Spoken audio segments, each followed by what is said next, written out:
কি হলো, কি সমস্যা তোমার? আমাকে একটু শান্তি মতো আদর খেতেও দিচ্ছ না কেন তুমি? তুমি এরকম কেন করছো?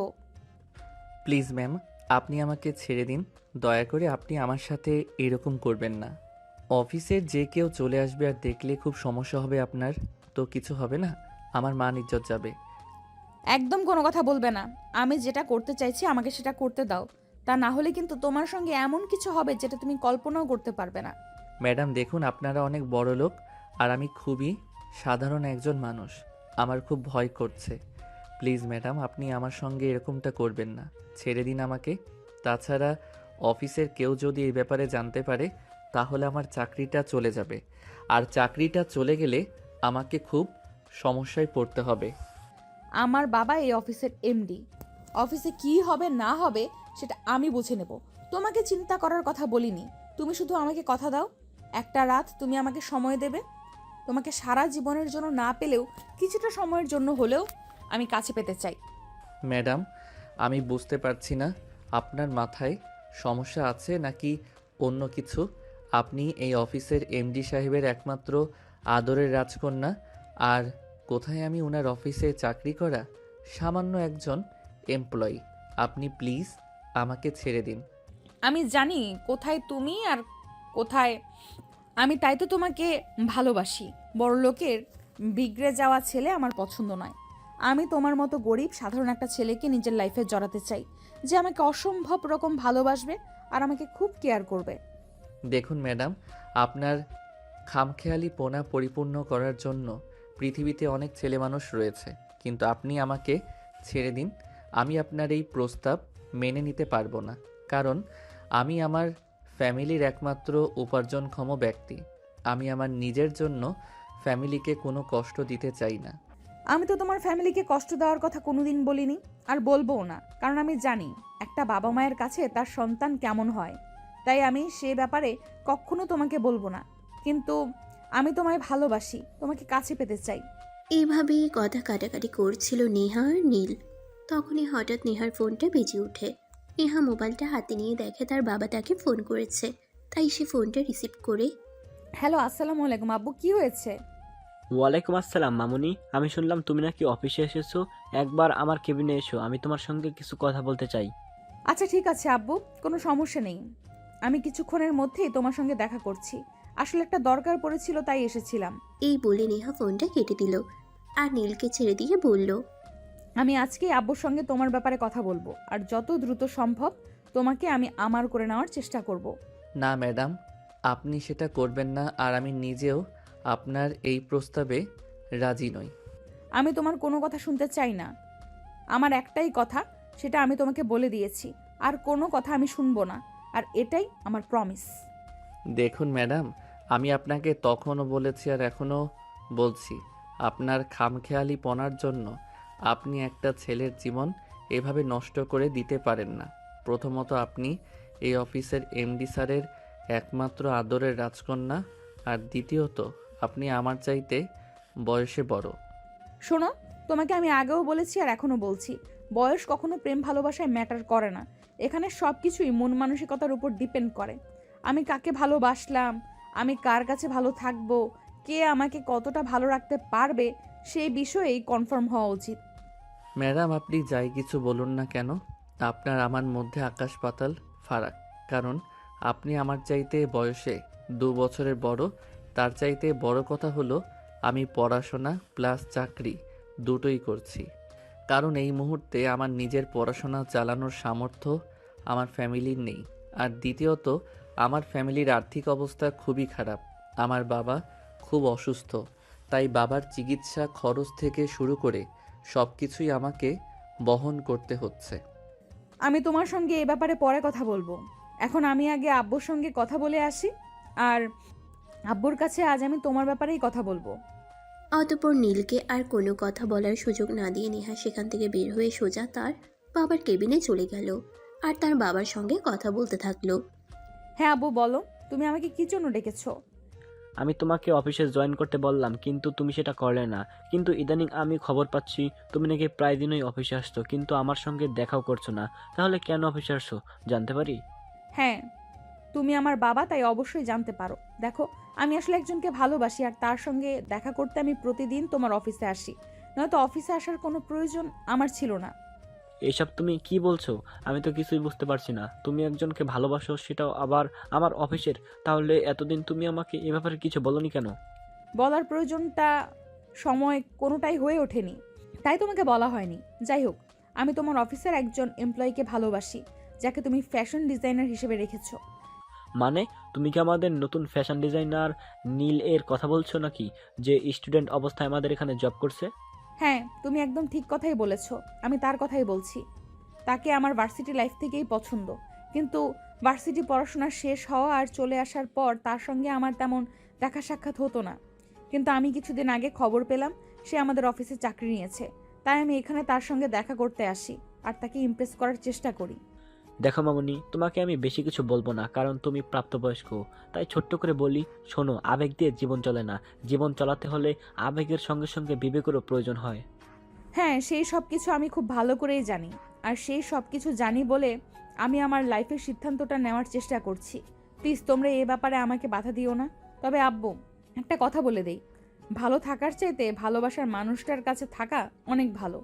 আমি জানি না তোমার মাথায় কি চলছে, কিন্তু আমি তোমার এই সম্পর্ক মেনে নিতে পারলাম না। তুমি প্লিজ এই সম্পর্ক থেকে নিজেকে মুক্ত করে নাও, এটাই তোমার জন্য ভালো হবে। দেখো, জীবনটা আমার, তাই সিদ্ধান্তটা আমি নিজেই নিয়েছি। কারণ জীবনের প্রতি চলতে গেলে অনেকেই উপদেশ দিবে, কিন্তু সঠিক উপদেশ কোনটা সেটা আমাকেই বেছে নিতে হবে। আর আমার কোনটা ভালো হবে সেটা তো আমি খুব ভালোভাবেই বুঝবো, তাই না? হ্যাঁ, সেটা আমি মানছি, কিন্তু দেখো নীল, একটা নিম্নমধ্য ফ্যামিলির ছেলে তুমি।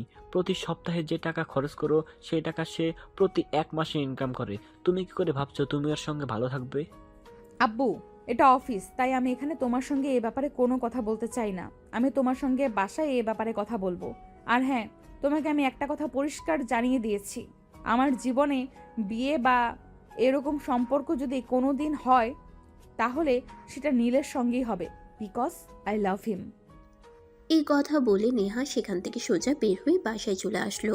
বাসায় আসতে না আসতেই তার আম্মু তাকে বলল, কি ব্যাপার নেহা, কি হয়েছে? তুমি অফিসে গিয়েছিল, আর তুমি আর কি বিষয় নিয়ে তুমি তোমার বাবার সঙ্গে কথা কাটাকাটি করেছো, বলবে আমায়? আব্বু যদি তোমাকে ফোন করে এই কথাটা বলে থাকে, তাহলে নিশ্চয়ই এটাও বলেছে যে আমি কেন আব্বুর সঙ্গে কথা কাটাকাটি করেছি। তাই আমার মনে হয় এই ব্যাপারে আর নতুন করে বলার কিছুই নেই। তোমাদের সবাইকে আমি স্পষ্ট জানিয়ে দিচ্ছি, বিয়ে করতে হলে আমি নীলকেই করব। আমার জীবনে নীল ছাড়া অন্য কোনো পুরুষ মানুষ কোনো দিনও আসবে না। একটা কাজ করো, তুমি একবার দেশের বাইরে কোথা থেকে ঘুরে আসো, তাহলে তোমার এইসব চিন্তা ভাবনা মাথা থেকে একদম চলে যাবে। তাহলে আর উল্টোপাল্টা চিন্তা করার সময় পাবে না, আর উল্টোপাল্টা চিন্তা করার মানসিকতাও তোমার ভিতরে থাকবে না, চলে যাবে। দেখো, আমি ছোট বাচ্চা নই যে কোনো ভুল সিদ্ধান্ত নিজের জন্য চুজ করব। আমি যথেষ্ট বড় হয়েছি, আর আমার ব্যাপারে আমি সিদ্ধান্ত নিতে পারি। তাই তোমাদের এত মাথা ঘামানোর কিছুই নেই। আমি পরিষ্কার জানিয়ে দিয়েছি, তোমাদের বিয়ে করতে হলে আমি নীলকেই করব। অতঃপর নেহার আম্মু আর নেহাকে কিছুই বলল না। তিনি বুঝতে পারলেন নেহা যখন একবার বলে ফেলেছে তখন এটাই করবে।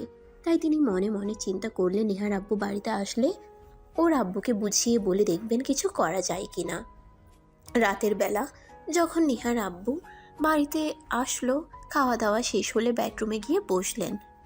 আর তখনই নেহার আম্মু নেহার আব্বুর কাছে গিয়ে বসলো আর বলতে লাগলো, দেখো, আমি তোমাকে কিছু বলতে চাই, প্লিজ তুমি একটু শান্ত মাথায় বোঝার চেষ্টা করো। তোমার যা বলার না হয় পরে বলো।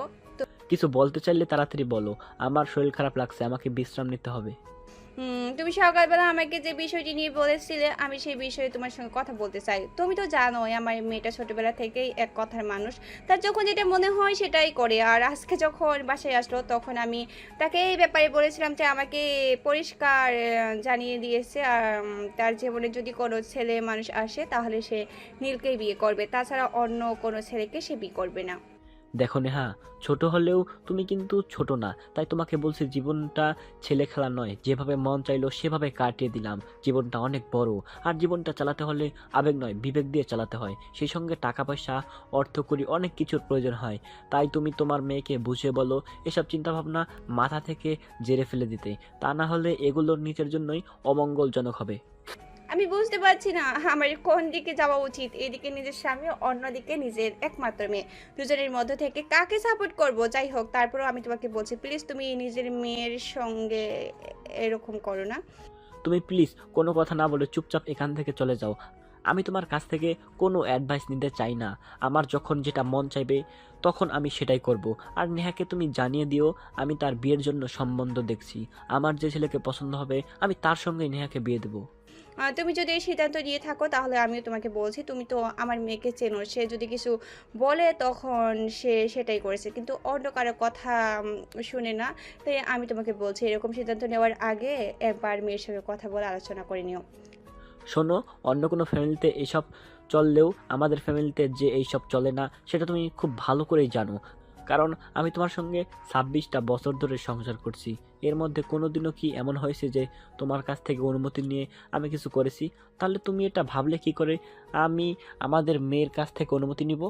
ঠিক আছে, তোমাদের যা ভালো মনে হয় তোমরা তাই করো, কিন্তু আমার মনে হচ্ছে তোমরা বাপ মেয়ে মিলে বাড়িতে একটা যুদ্ধ খেতে বানিয়ে ছাড়বে, কারণ তোমরা যা শুরু করেছো এরপর তো মাথায় শুধু এইটুকুই আসে। অতঃপর নেহার আম্মু আর কোনো কথা না বাড়িয়ে চুপচাপ বিছানায় শুয়ে ঘুমিয়ে পড়লেন।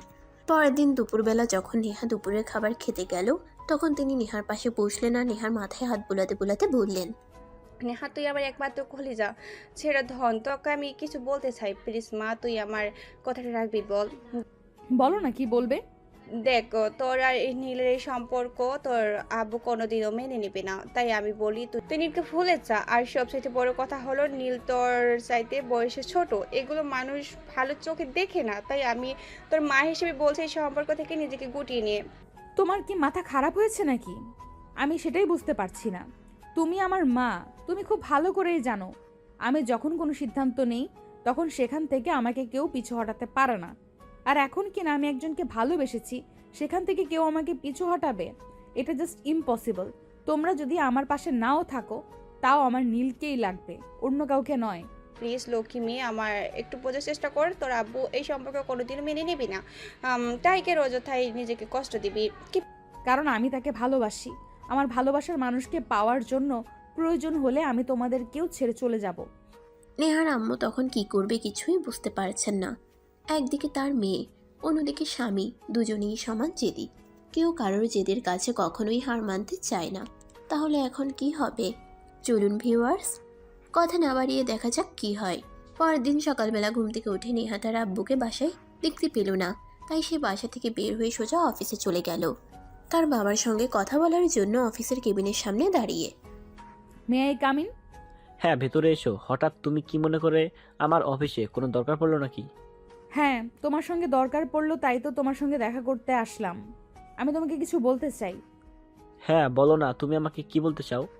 আমি তোমার সিদ্ধান্ত মেনে নিতে পারলাম না, কারণ জীবনটা আমার। জীবনের সমস্ত সমস্যাগুলোর সম্মুখীন আমাকে হতে হবে, তখন কিন্তু আমি কাউকে পাশে পাবো না। তাই আমার ভালো থাকা, মন্দ থাকা, ভালো লাগা, মন্দ লাগার বিষয়গুলোকে আমি ভেবে নিতে চাই। আমাকে ভেবে নিতে দাও। মানে তুমি কি বলতে চাইছো? আমি কিছুই বুঝতে পারছি না। তুমি ওই থার্ড ক্লাস মার্কা ছেলেটাকে বিয়ে করতে চাও? এটা আমি কোনোদিনও মেনে নিব না। কারণ তুমি আমার সন্তান, তোমার সমস্ত ব্যাপারে সিদ্ধান্ত নেওয়ার অধিকার আমার রয়েছে। বাবা হিসেবে যদি আমার সমস্ত বিষয়ে সিদ্ধান্ত নেওয়ার অধিকার তোমার থেকে থাকে, আমি মেয়ে হিসেবে তোমাকে বলছি আমি অ্যাডাল্ট, আমার নিজের ব্যাপারে নিজের সিদ্ধান্ত নেওয়ার বয়স হয়েছে। তাই তুমি আমাকে কোনো প্রকার বিরক্ত করো না। আমি আবার নিজের ভালোবাসার মানুষকে ভালোবেসে আপন করে নিতে চাই, এতে আমি তোমার কোনো কথাই শুনবো না। তাহলে শুনে রাখো, আমি আমার সমস্ত সম্পত্তি থেকে তোমাকে বঞ্চিত করব।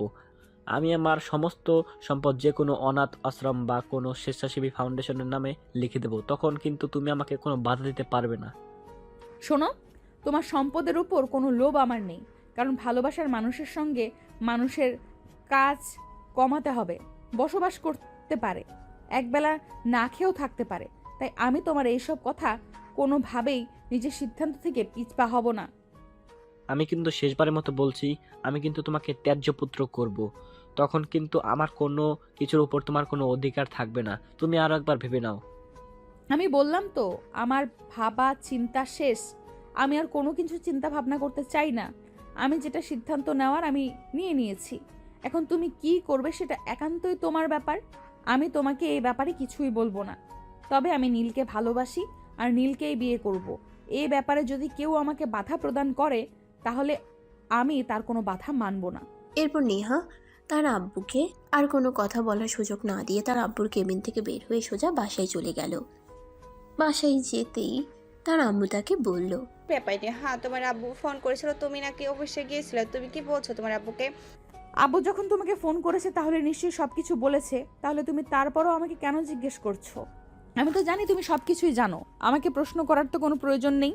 তোমার কি একবার মনে হচ্ছে না তুমি সিদ্ধান্ত ভুল নিয়েছো, যেটা তোমার জীবনের জন্য ক্ষতিকর হয়ে দাঁড়াতে পারে? প্লিজ, বাবা মা হিসেবে আমরা তোমার অনুরোধ করছি, তুমি তোমার সিদ্ধান্ত থেকে ফিরে আসো। আমরা তোমাকে ভালো ছেলে দেখে বিয়ে দিব, যে তোমাকে অনেক সুখী শান্তিতে রাখবে।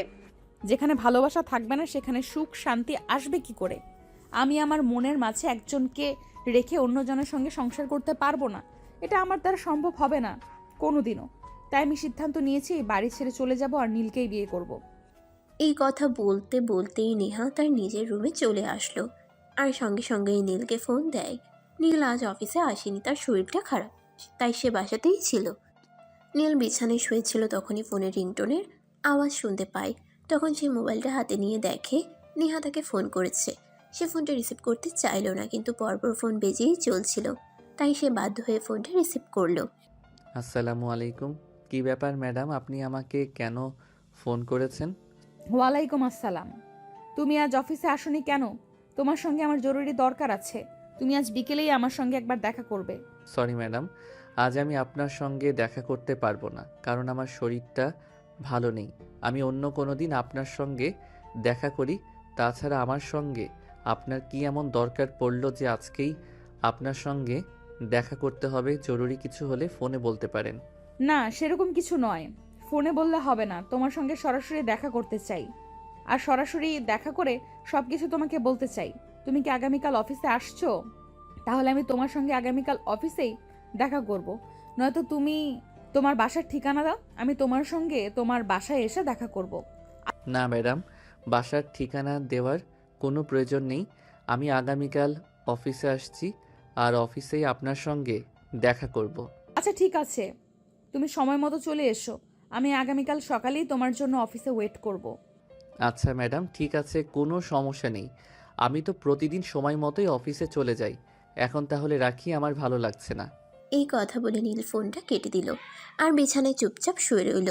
এদিকে পরের দিন সকালবেলা সকাল 8টা বাজতে না বাজতেই নেহা ঘুম থেকে উঠে ফ্রেশ হয়ে রেডি হয়ে নিল।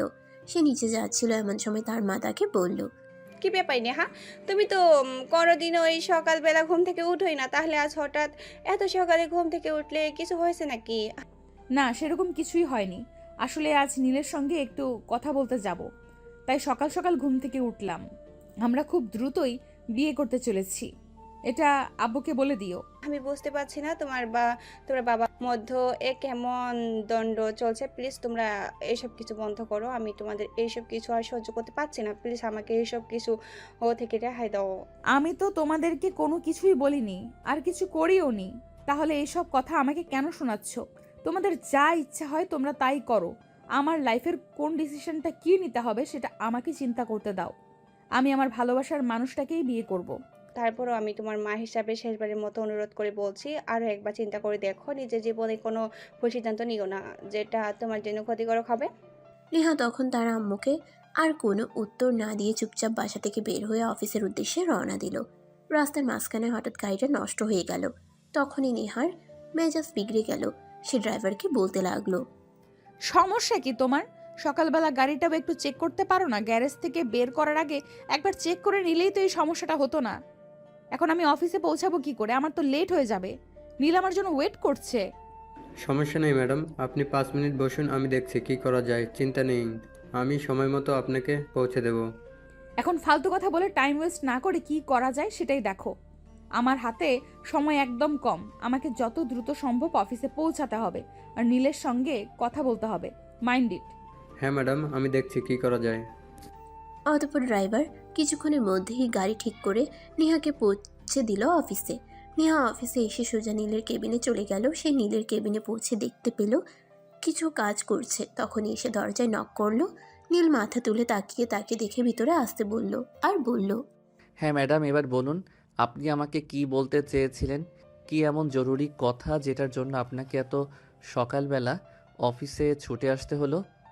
নীল, আমি তোমাকে বিয়ে করতে চাই। আমি আমার বাবার রাজপ্রাসাদ ছেড়ে তোমার কাছে চলে আসতে চাই সারা জীবনের জন্য। Madam, please try to understand. এটা হয় না। দেখুন, আপনি একটা ফ্যামিলিতে বিলং করেন আর আমিও একটা ফ্যামিলিতে বিলং করি।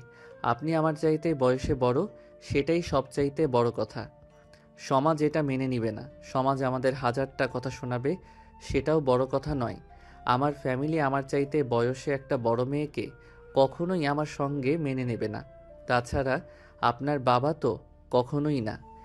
হ্যাঁ, সেটা আমি খুব ভালো করেই জানি যে আমার বাবা আমাদের এই সম্পর্ক মেনে নেবে না। তাই আমি আমার বাবাকে পরিষ্কার জানিয়ে দিয়েছি, আমি আমার বাবা কিংবা আমার ফ্যামিলির সঙ্গে বিয়ের পর কোনো রকম কোনো সম্পর্ক রাখবো না। তাদের সঙ্গে কখনো যোগাযোগই করব না। আমি আমার ভালোবাসার মানুষটাকে নিয়ে যেইভাবে পারি ভালো থাকার চেষ্টা করব। তাহলে তো ম্যাডাম প্রশ্নই ওঠে না, যেই জীবনে বাবা মায়ের আশীর্বাদ থাকবে না সেখানে তো কোনো সম্পর্ক গড়ে তোলার প্রশ্নই ওঠে না। কারণ আমি আপনার বাবা মার বিরুদ্ধে গিয়ে আপনাকে কখনোই বিয়ে করতে পারবো না।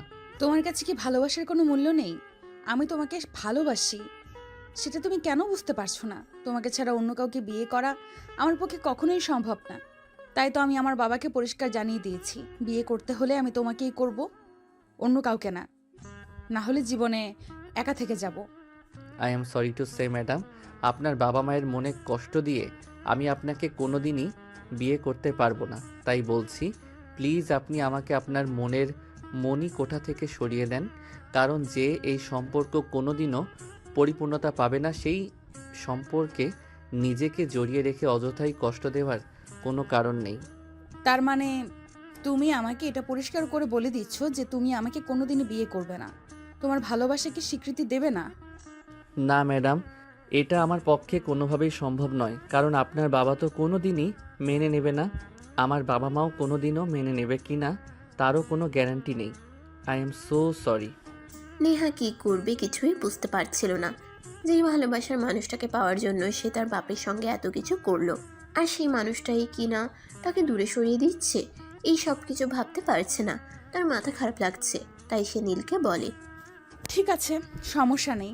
যেখানে আমার ভালোবাসার মানুষটাকে পাবো না, সেখানে সেই না পাওয়া মানুষটা আমার চোখের সামনে ঘুরঘুর করুক, সেটাও আমি সহ্য করতে পারবো না। তুমি আজকেই আমাদের অফিস থেকে চাকরি ছেড়ে চলে যাবে। আমি তোমাকে আগামী 3 মাসের অ্যাডভান্স বেতন দিয়ে দেব। আর এই 3 মাসের মধ্যে নিশ্চয়ই তুমি কোথাও একটা চাকরি পেয়ে যাবে। আর আগামীকাল থেকে আমি অফিসে জয়েন করব।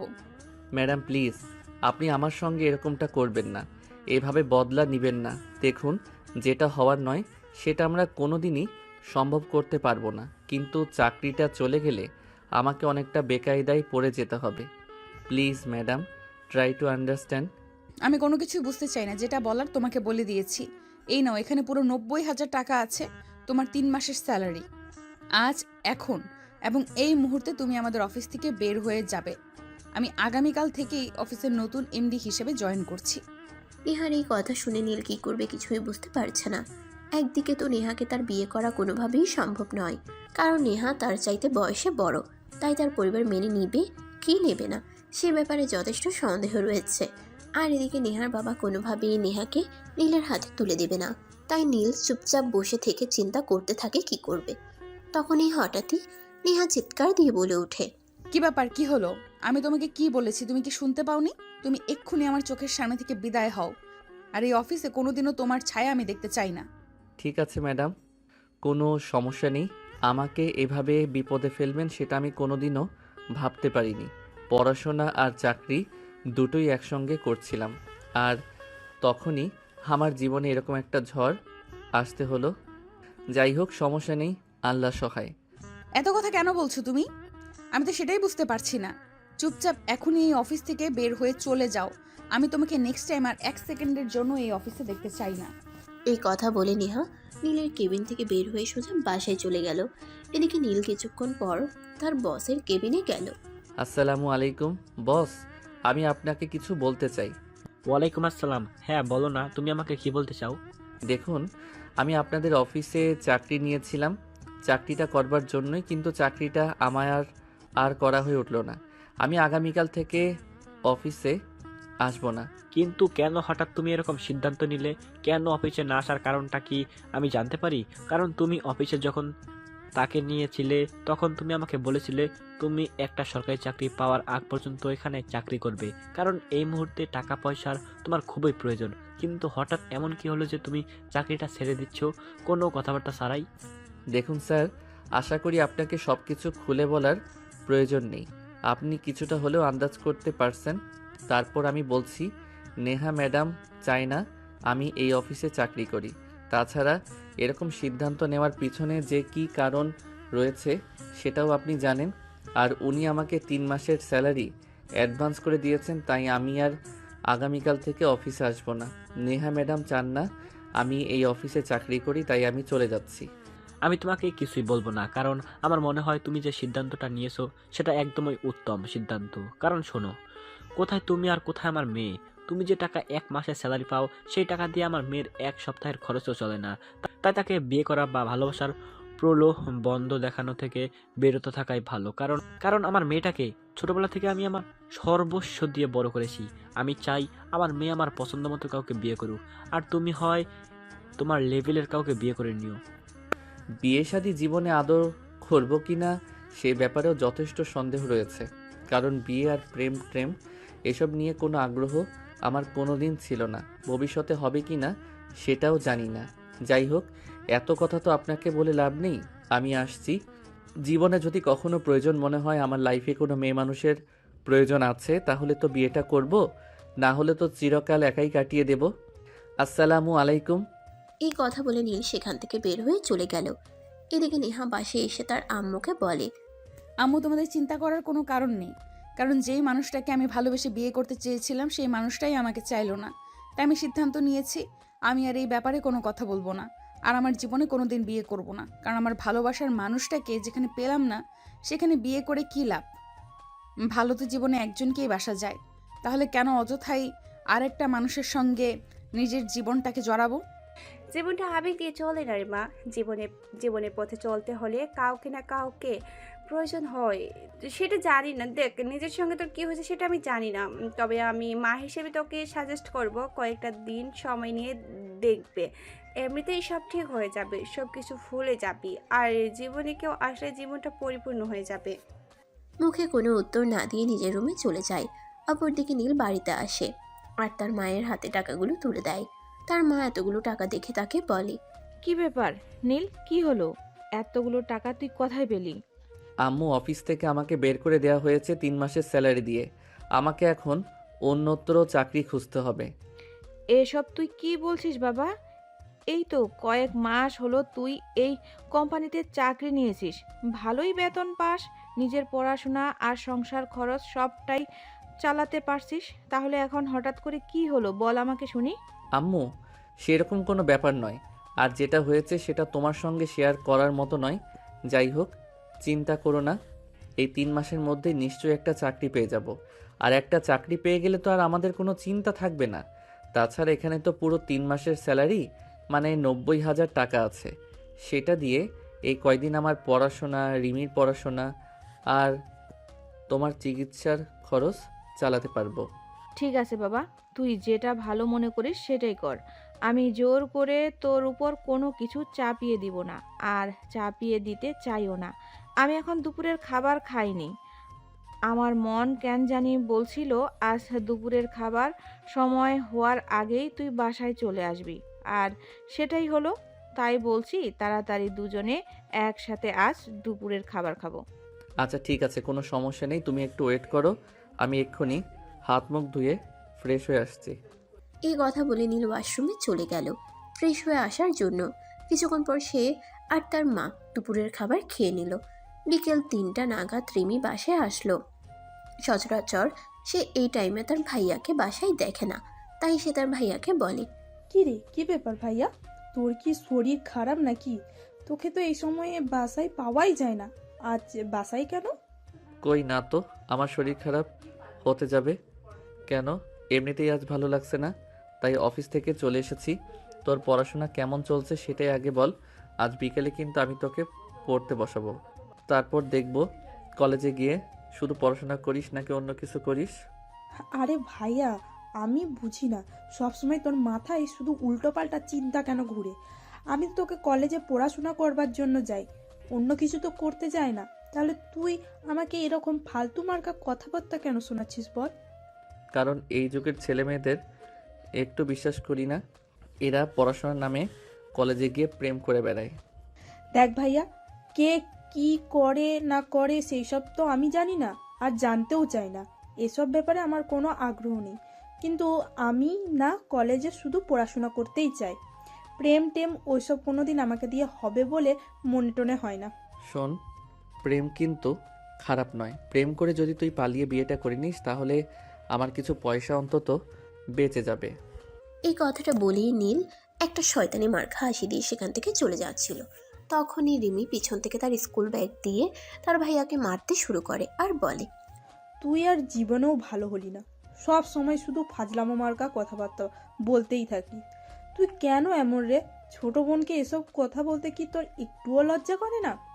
আমার লজ্জা করবে কেন? আমি কি মেয়ে মানুষ নাকি যে আমার লজ্জা করতে যাবে? যাই হোক, আমি কিন্তু বিকেলে তোকে পড়তে বসাবো, কথাটা মাথায় রাখিস। আর আম্মু, আমি একটু বাইরে যাচ্ছি। অনেক দিন বাইরে কোথাও হাঁটাহাঁটি করতে যাওয়া হয় না। ঠিক আছে, সন্ধ্যার আগেই কিন্তু বাসায় ফিরে আসিস, শীতকাল তো চলেই যাচ্ছে। তোদের তো সময় হয় না, তাই তো শীতের পিঠা তোদের বানিয়ে খাওয়াতে পারলাম না। আজ ভাবছি আমি তোদের ভাই বোনের জন্য পিঠা বানাবো, তাড়াতাড়ি কিন্তু চলে আসিস। ঠিক আছে আম্মু, সমস্যা নেই, আমি সন্ধ্যার আগে চলে আসবো। অতঃপর নীল জামা কাপড় চেঞ্জ করে বাসার বাইরে চলে গেল। তার বন্ধুকে ফোন দিয়ে নদীর পাড়ে আসতে বলল। সে নদীর পাড়ে পৌঁছানোর আগে দেখতে পেল তার বন্ধু হৃদয় সেখানে তার জন্য অনেকক্ষণ আগে থেকেই অপেক্ষা করছে। কি ব্যাপার দোস্ত, তোকে তো অনেকদিন কোনো খোঁজই পাওয়া যায় না। আজ হঠাৎ কি এমন হলো যে তুই নিজের থেকেই ফোন করে আমার সঙ্গে দেখা করতে বললি? আরে বেটা বস না, তোর সঙ্গে আগে একটু গল্প করি, তারপর না হয় ওইসব ব্যাপারে বলা যাবে। তারপর বল, তোর দিনকাল কেমন যাচ্ছে? এই তো আলহামদুলিল্লাহ, আল্লাহর রহমতে ভালোই যাচ্ছে। রিমির সঙ্গে তো আজ দুপুরে দেখা হয়েছিল। সে যখন কলেজ থেকে বাসায় ফিরছিল, রিমির কাছে তোর ব্যাপারে জিজ্ঞেস করেছিলাম। রিমি বলল তুই চাকরি আর পড়াশোনা নিয়ে খুবই ব্যস্ত আছিস, বাইরে আসার মতো সময় নাকি তোর হয়ে ওঠে না। তাহলে আজ কিভাবে সময় পেলে সেটাই তো খুব জানতে ইচ্ছা করছে। অতঃপর নীল হৃদয়কে সবকিছুই খুলে বলল। সবকিছু শুনে হৃদয় নীলকে বলল, দূর বেটা, তুই একটা বোকা। সুযোগে কেউ হাতছাড়া করে? তোর অফিসের এমডির একমাত্র মেয়ে তোকে বিয়ে করতে চাইলো আর তুই তাকে রিজেক্ট করে দিলি। আমি হলে তোর সঙ্গে সঙ্গে বিয়েটা করে নিতাম। তুই এরকম কেন রে? আরে শালা, তুই বোঝার চেষ্টা কর, সে আমাদের অফিসের এমডির একমাত্র মেয়ে। তার উপর সবচাইতে বড় কথা হলো আমি তার চাইতে বয়সে ছোট। সে আমার থেকে 3 বছরের বড়। আমি কি করে তাকে বিয়েটা করি বল আমাকে? আজকাল না বয়স এইসব কিছুই ম্যাটার করে না। তুই না দীপিকা পাদুকোনকে তো চিনিস? তার জামাই তার থেকে কত বছরের ছোট সেটা তুই জানিস? আমি বাইরে কেন যাচ্ছি, তুই বাংলাদেশেই তাকিয়ে দেখ। আমাদের দেশের কত কত ছেলেরা তাদের চাইতে বয়সে বড় মেয়েকে বিয়ে করতেছে, এমনকি কলেজের টিচারকেও বিয়ে করতেছে। তাহলে কেন তুই তোর অফিসের এমডির মেয়েকে বিয়ে করতে পারবি না? শোন, এখানে আমার একা মতামত দিয়ে কিছুই হবে না। নেহার আব্বু আম্মু, মানে আমার অফিসের এমডি স্যার আর ওনার স্ত্রী, ওনারাও এই সম্পর্ক কোনোদিনও মেনে নেবেন না। তাছাড়া নেহার আব্বু অলরেডি নেহার জন্য পাত্র ঠিক করে রেখেছে। যেখানে আমি নুন খেয়েছি সেখানে তো আমি নেমোখারামি করতে পারতাম না। আচ্ছা ভাই, ঠিক আছে, সে না হয় বুঝতে পেরেছি, কিন্তু এখন কি করবি? তোর পরিবারে তো তুই ছাড়া উপার্জন সক্ষম কোনো ব্যক্তি নেই। তুই যদি ইনকাম না করিস তাহলে তোর সংসার চলবে কি করে? আর তোর পড়াশোনায় বা কি করে চলবে? তাছাড়া তোর একটা ছোট বোন আছে, তাকে পড়াশোনা করানোর থেকে শুরু করে বিয়ে পর্যন্ত তোকেই দিতে হবে। তুই ছাড়া তো এ ব্যাপারে তোকে সাহায্য করার মতো কেউ নেই। আর সবচাইতে বড় কথা হলো তোর মার অসুস্থ। তা তুই ইনকাম না করতে পারিস তাহলে তুই তোর মাকে ভালো রাখবি কি করে? হ্যাঁ, এসব কিছুই তো চিন্তা করছি। তবে নেহা ম্যাডাম একটা কাজ খুবই ভালো করেছেন। উনি আমাকে অফিস থেকে বের করে দেওয়ার আগে আমাকে 3 মাসের স্যালারি অ্যাডভান্স করে দিয়েছেন। যাই হোক, আল্লাহর নিশ্চয়ই কিছু না কিছু একটা ব্যবস্থা করবে আমার জন্য। হ্যাঁ, সেটাই তো। অবশ্যই বান্দার অসুবিধায় আর কেউ পাশে থাকুক বা না থাকুক, আল্লাহ পাক রব্বুল আলামিন ঠিকই আমাদের পাশে থাকেন। যাই হোক, চিন্তা করিস না, আল্লাহ যা করে ভালোর জন্যই করে নিশ্চয়ই। আল্লাহ পাক রব্বুল আলামিন তোর জন্য ভালো কিছু রেখেছেন। এখন চল বাসার দিকে যাওয়া যাক। হ্যাঁ তাই চল, কিন্তু তুই আজ আমার বাড়িতে চল। আমার মা বলেছে আজ আমাদের জন্য শীতের পিঠা বানাবে। তুইও আমাদের সঙ্গে পিঠা খাবি। সবাই মিলে একসঙ্গে বসে পিঠা খাবার মজাই আলাদা। হ্যাঁ, সেটা একদম তুই ঠিক বলেছিস। তাছাড়া আন্টি অনেক ভালো পিঠা বানাতে পারে। আন্টির হাতের পিঠা খেতে আমার দারুণ লাগে। আর তুই যখন বলেছিস তখন তাহলে যাওয়াই যেতেই পারে। এই কথা বলে নীল আর হৃদয় দুজনেই বাড়ির পথ ধরে হাঁটছিল। তখনই হঠাৎ রাস্তার সাইডে একটা বড় গাড়ি দাঁড়িয়ে থাকতে দেখলো তারা দুজনে। গাড়ির ভিতর থেকে গুঙানির শব্দ আসছিল। নীল আর হৃদয় কিছুই বুঝতে পারছিল না, তাই একে অপরের দিকে মুখ চাওয়াচাওয়ি করছিল। তখনই হৃদয় সাহস করে বলল, দেখ, আমার মনে হয় গাড়ির ভিতরে কোনো সমস্যা হয়েছে। যা হয় সেটা দেখা যাবে। এটা তো আমাদেরই এলাকা। তাছাড়া আমার বড় ভাই এই এলাকার মেম্বার। কোনো সমস্যা হলে সেটা আমার বাড়ির সামলে নেবে। কিন্তু এখন চল একবার গাড়ির ভিতরে দেখি কি হয়েছে তা আসলে। এমনিতেই কত প্রবলেমের মধ্যে আছি, তারপরেও যদি নতুন সমস্যায় পড়ি তাহলে কি হবে? আচ্ছা যাই হোক, চল, যা আছে কপালে তাই হবে। কিন্তু দেখি ভিতরে কেউ সমস্যায় পড়েছে কিনা। এই কথা বলে নীল আর হৃদয় দুজনে খুবই সতর্কভাবে গাড়ির দরজা খুলল। ভিতরে দেখতে পেল একজন বয়স্ক লোক শ্বাসকষ্টে ভুগছে। নিঃশ্বাস নিতে খুবই কষ্ট হচ্ছে। তখন হৃদয় আর নীল 7-5 চিন্তা না করেই ওই লোকটাকে নিয়ে পাশেই একটা হসপিটালে চলে গেল। ওনাকে সেখানে ট্রিটমেন্ট করানো হলো। তখনই হৃদয়ের বাসা থেকে ফোন আসলো, হৃদয়কে এক্ষুনি বাসায় যেতে হবে। তাই হৃদয় সেখান থেকে চলে গেল আর নীল ওই লোকটার পাশে বসে রইল। লোকটা যখন সুস্থ হলো তখন নীলকে বলল, বাবা, কে তুমি? তুমি আমার জীবন বাঁচিয়েছো। বলো, কি তোমার পরিচয়? আঙ্কেল, আমি নীল। আমরা রাস্তার পাশেই বসে গল্প করছিলাম। তখনই দেখতে পেলাম আপনার গাড়িটার ভিতর থেকে ঘুমানোর শব্দ আসছিল। সেটা দেখে আমরা এগিয়ে গিয়ে আপনাকে এই অবস্থায় দেখতে পাই। আপনার শ্বাসকষ্টের সমস্যা আছে, তাহলে ঔষধ সবসময় আপনার সঙ্গে রাখেন না কেন? বাবা, বয়স হয়েছে তো, তাই সব কিছু সামলে উঠতে পারি না। অফিসের একটা কাজ শেষ করেই ফিরছিলাম, তখন হঠাৎ শ্বাসকষ্টটা বেড়ে যায়।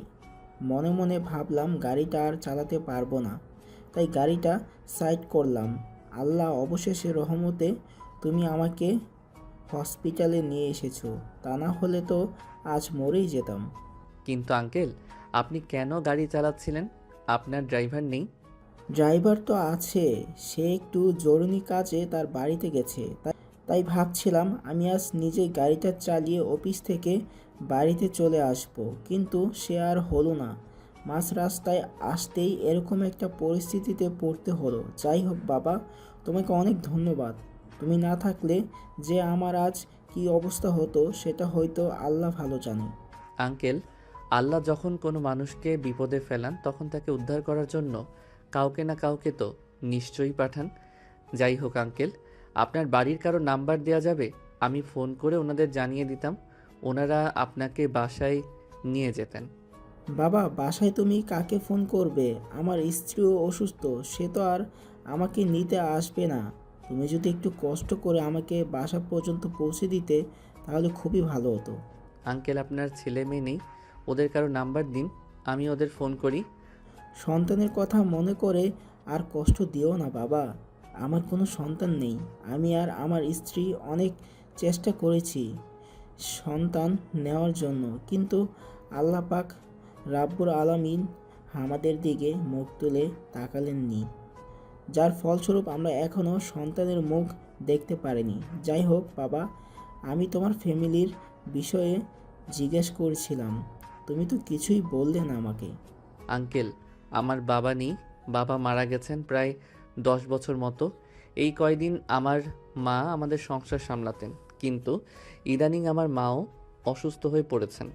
আমি এই বছর অনার্স সেকেন্ড ইয়ারে পড়াশোনা করছি, আর সেই সঙ্গে একটা কোম্পানিতে চাকরি করে সংসারের খরচ আর মায়ের ওষুধের খরচ, সেই সঙ্গে আমাদের 2 ভাই বোনের পড়াশোনার খরচও চালাতাম। কিন্তু আজকেই আমাকে চাকরিটা হারাতে হয়েছে। কি বলো তুমি? এত কষ্টের জীবন তোমার? আচ্ছা ঠিক আছে, তুমি আমাকে আমার বাসায় নিয়ে চলো, আমি একটু সুস্থ হই, তারপর তোমার ব্যাপারে চিন্তা করছি।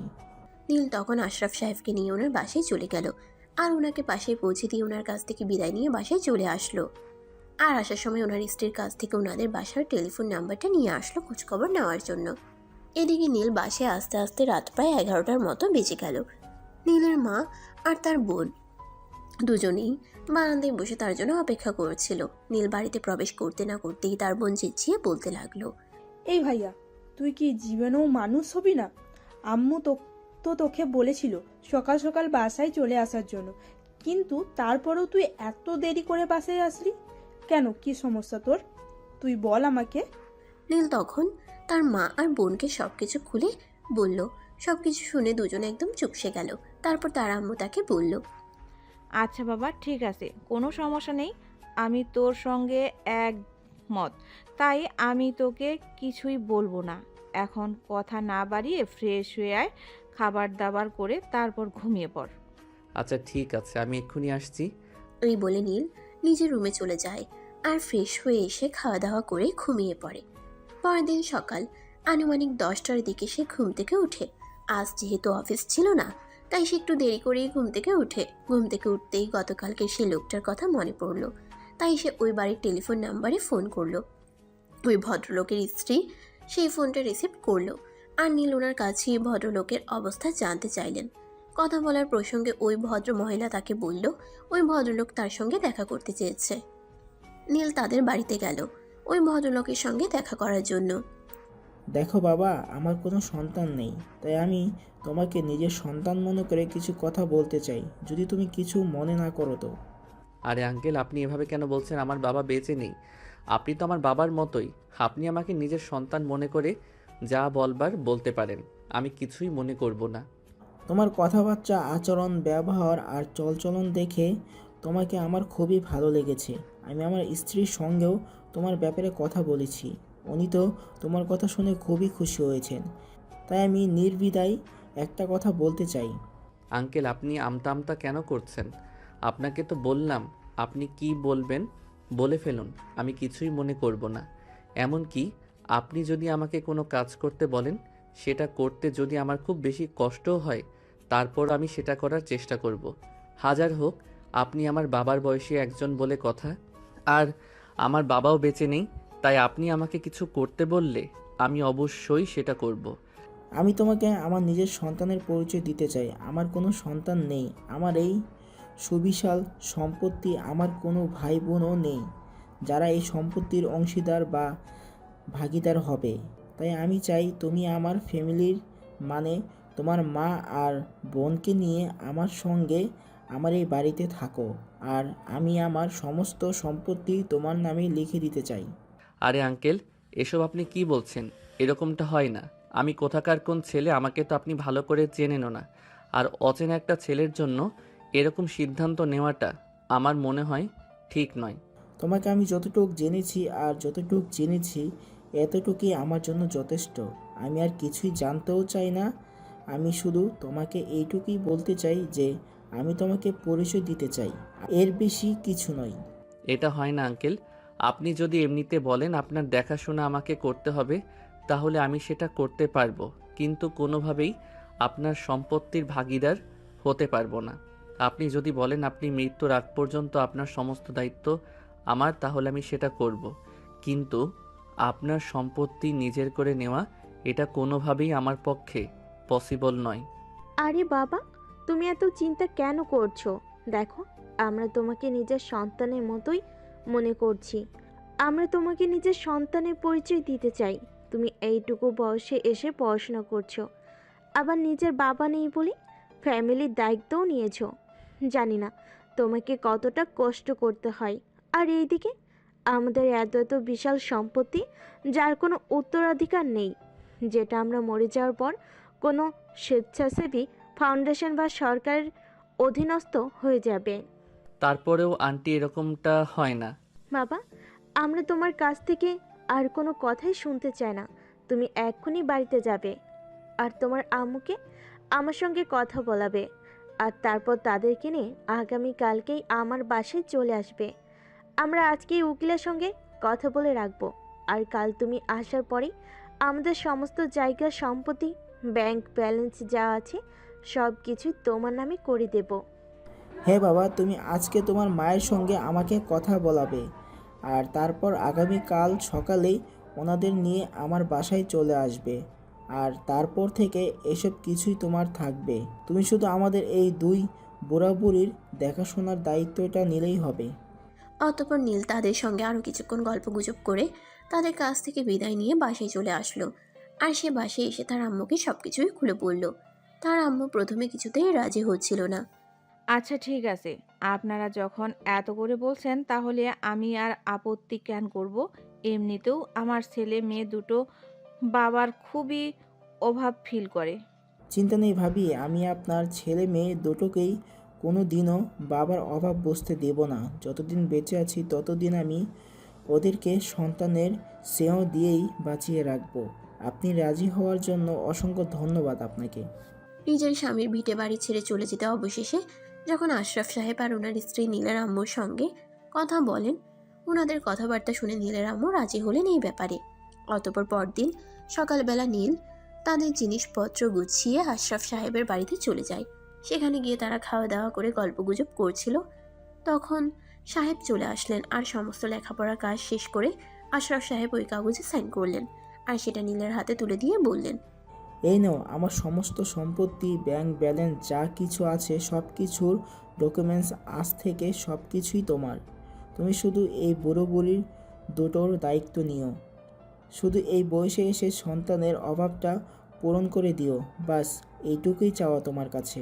বাবা, আপনি যা করেছেন তা কোনো দিন ভুলবার নয়। আমি সারা জীবন পরিশ্রম করলেও হয়তো এর অর্ধেকটা সম্পত্তিও কামাতে পারতাম না, কিন্তু আপনি আপনার সারা জীবনের পরিশ্রম আমার হাতে এভাবে তুলে দিয়েছেন। জানি না কোন মানুষ কোনোদিন এটা করবে কিনা, তারপর আপনি যেটা করেছেন নির্দ্বিধায় একটি মহৎ কাজ। আল্লাহ আপনাকে বেহেশতবাসী করুক।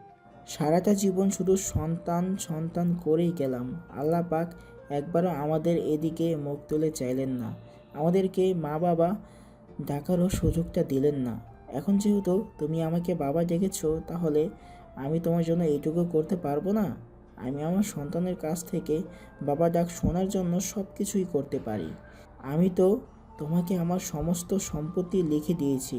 এখন যদি আমাকে বলো আমাকে বাবা ডাক শোনার জন্য বিনিময়ে তুমি আমার জীবনটাও নিয়ে নিতে চাও, তাহলে আমি তোমাকে সেটাও দিয়ে দেব। আমি দুইবার চিন্তা করব না। অতঃপর আশরাফ সাহেব ওনার স্ত্রী নীল আর তার পরিবার নিয়ে একই বাড়িতে বসবাস করতে লাগলো। আর আশরাফ সাহেবের সমস্ত সম্পত্তি নীল দেখাশোনা করত, কারণ এই মুহূর্তে তো সবকিছুই তারই ছিল। তারপর চলে গেল 2 বছর। এতদিনে নীল নেহাকে প্রায় ভুলেই গিয়েছে। আজ তাকে অফিসের একটা কাজ একজনের সঙ্গে মিটিং করতে যেতে হবে, তাই সে সকালবেলা ঘুম থেকে উঠেই ফ্রেশ হয়ে রেডি হয়ে নিল। নাস্তার টেবিলে নাস্তা করতে যেতেই রিমি তাকে বলল, কি ব্যাপার ভাইয়া, বিষয়টা কি? কিছু তো বুঝতে পারলাম না। আজ হঠাৎ তুই এত সাজুগুজু করে কোথায় যাচ্ছিস? তোর গার্লফ্রেন্ডের সাথে দেখা করতে নাকি? একদম ফাইজলামো করবি না, একটা চর মেরে তোর সব কয়টা দাঁত ফেলে দিব বলে দিলাম। আমার গার্লফ্রেন্ড আসলো কোথা থেকে? এখনো পর্যন্ত কেউ কোনোদিন শুনেছিস রাতের বেলা জেগে জেগে ফোনে কারোর সঙ্গে কথা বলছি? বলিসনি বলতে কতক্ষণ? একান্তই তোর সব কিছু আছে। যখন কিছুই ছিল না, তখন যখন অফিসের এমবির মেয়ে তোর পিছনে লাইন মারতো, আর এখন তোর না জানি কত মেয়ে তোর পেছনে লাইন মারে। শোন, মেয়েরা আমার পিছনে লাইন মারতেই পারে, তাই বলে যে আমাকেও মেয়েদের পিছনে লাইন মারতে হবে এরকম তো কোনো কথা নেই।